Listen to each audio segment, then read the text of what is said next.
Hello everyone, welcome back to pen box India channel. This is your Lakshmi. Bigg Boss తగ్గేదేలే, audience అంతకన్నా తగ్గేదేలే అనే సిచ్యువేషన్లో ఉంది పరిస్థితి. అయితే బిగ్ బాస్ మీద ఆడియన్స్కి ఎంత ఇంట్రెస్ట్ ఉందో, బిగ్ బాస్ని హట్ చేసిన వాళ్ళని ఆడియన్స్ కూడా క్షమించలేదు. సో ఖచ్చితంగా go out of the BB house అన్నట్టు ఓటింగ్ అయితే అసలు భయంకరంగా జరిగిందనిపిస్తుంది. సో ఈ వీడియో దేని గురించో మీకు అర్థమైపోయింది కదా! అదేనండి, మన థర్డ్ వీక్ ఓటింగ్ పోల్ గురించి. ఫైనల్‌గా థర్డ్ వీక్ ఓటింగ్ పోల్ గురించయితే ఈ వీడియో డిస్కస్ చేసుకోబోతున్నాము. ఈ వీక్‌లో మనకందరికీ తెలుసు 8 మెంబర్స్ అయితే నామినేషన్స్‌లోకొచ్చేసారు. ఆ 8 మెంబర్స్ కూడా ఎవరనుకుంటున్నారు? ఒక్కరు కూడా వీక్ కాదు. వాళ్ళకి తగ్గ వాళ్ళ కంటెంట్ ఇచ్చేసే వాళ్ళే. ఆ కంటెంట్‌లో కూడా మంచి స్పోర్టివ్‌గా తీసుకుంటారు. గేమ్స్ ఆడతారు. అందరూ స్ట్రాంగ్ కంటెస్టెంట్సే. ఈవెన్ నామినేషన్స్ అయిపోయాక ఈవెన్ దే ఫెల్ట్ ఆదిత్య గారు నామినేషన్స్‌లోకొచ్చుంటే ఆయన ఖచ్చితంగా ఎలిమినేట్ అయిపోయేవాడు. కానీ ఆయన తప్పించుకున్నాడు. ఎవరో స్ట్రాంగ్ క్యాండిడేట్ ఎలిమినేట్ అయిపోతాడు ఈ వీకు అనని మనందరం ముందే డిస్కస్ చేసుకున్నాం గదా! 8 మెంబర్స్‌లో ఎవరు టాప్ ఓటింగ్‌లో ఉన్నారో, ఎవరు లీస్ట్ ఓటింగ్‌లో ఉండి హౌస్‌లో నుంచి బయటెళ్ళిపోతారో ఆహ్, దాని గురించి అయితే డిస్కస్ చేసేసుకుందాం. సో, యాజ్ యూజువల్ టాప్ 1లో విష్ణుప్రియ ఉంది. విష్ణుప్రియకి భారీగా 22% ఆఫ్ ఓటింగ్ అయితే రన్ అవుతాంది. ఇక్కడ కేవలం ప్రీ ఎగ్జిస్టింగ్ ఫ్యాన్ బేస్ ఉండడం వల్ల మాత్రమే. ఎందుకంటే ఆట ఆడుతున్నా అది వ్ వేరే విధంగా అయితే గేమ్ ఆడుతుంది.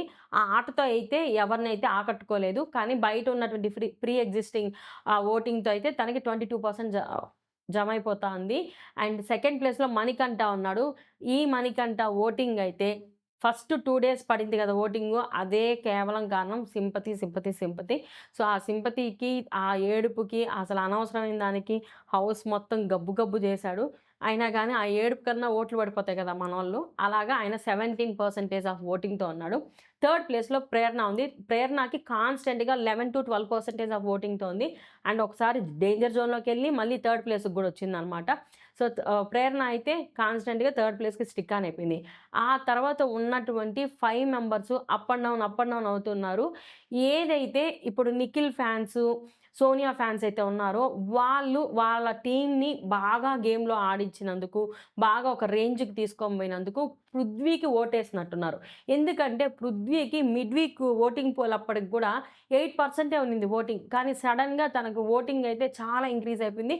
10 పాయింట్ చేంజ్ అయిపోయింది. ఈవెన్ సీత గూడా డేంజర్ జోన్‌లోకొచ్చేసింది. పృథ్వీ సేవ్ అయిపోయేటట్టున్నాడు. పృథ్వీకైతే 10% ఆఫ్ ఓటింగ్‌తో అయితే సేవ్ అయిపోతున్నాడు. నైనికాకి ఆల్రెడీ ఫ్యాన్ బేస్ ఉంది. ఈమెకెక్కడో నాకు బాగా అర్థమవుతుంది. గట్టిగా పీఆర్‌ని పెట్టుకొచ్చినట్టుంది. పీఆర్ టీమ్స్ భయంకరంగా పనిచేస్తున్నట్టున్నాయి. అసలు అంతగా గేమ్ ఆడలేదు ఈ వారం. డి డిఫెండ్ చేసుకోలేదు. ఏం లేదు. కానీ ఈమెకి మాత్రం ఎలాగా ఆల్మోస్ట్ 9-10% ఆఫ్ ఓటింగ్‌తో నైనిక గూడా save. Now danger zone. Almost ఎవరైతే 8 బిలోకున్నారో వాళ్ళందరూ డేంజర్ జోన్ కిందకే వస్తారు.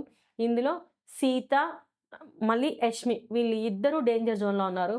కేవలం యష్మి డేంజర్ జోన్‌లోకి ఉండడానికి గేమ్ చాలా బాగా ఆడుతుంది. ఆమెను అర్థం చేసుకొని వాళ్ళు నామినేషన్స్‌లో ఆ పాయింట్స్ రైజ్ చేసుకున్న విధానానికి ఆమెకి ఓట్లు పడుండకపోవచ్చు.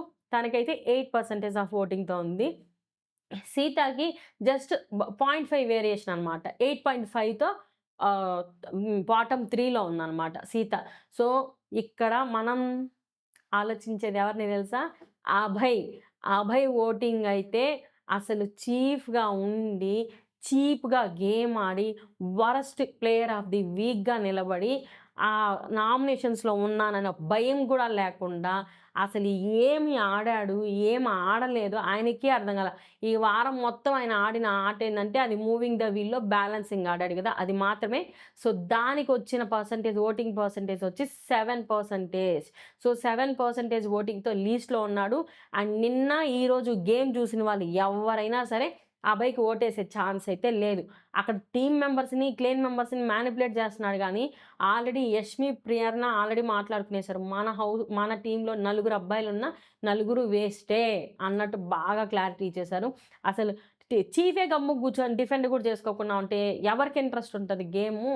నిజంగా అభయ్ బిగ్ బాస్‌ని మాట్లాడిన మాటలైతే వరస్ట్‌గా మాట్లాడాడు. వరస్ట్‌గా. అసలు ఆ మాటలు కూడా మనం మాట్లాడుకోలేము. అసలు నీకు దిమాక్ ఉందా? దిమాక్ చెడిపోయిందా? అసలు ఎవడిది డిజైన్ చేస్తన్నాడు అన్నట్టు.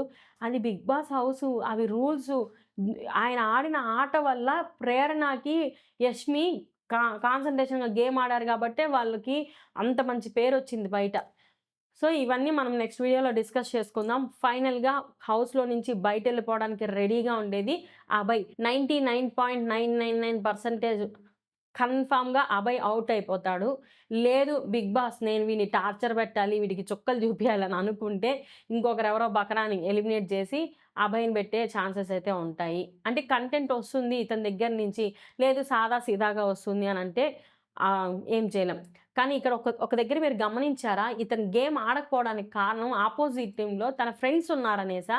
వాళ్ళ ఫ్రెండ్స్‌తో ఏమన్నా యుద్ధం ఐ మీన్ వాళ్ళకి ఇంటర్నల్‌గా ఏదైనా ప్రాబ్లమ్స్ వస్తాయనా? వాళ్ళతో ఎక్కువ డిఫెండ్ చేసుకోలేకపోయాడు. అన్నిటికి అడ్జస్ట్ అయిపోయి వదిలేయండి, వదిలేయండి అన్నాడో అసల అది ఒక క్లారిటీ రాలా.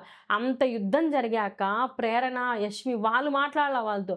ఇతను పోయి మళ్ళీ హగ్గులిచ్చి మాట్లాడేసుకున్నాడు.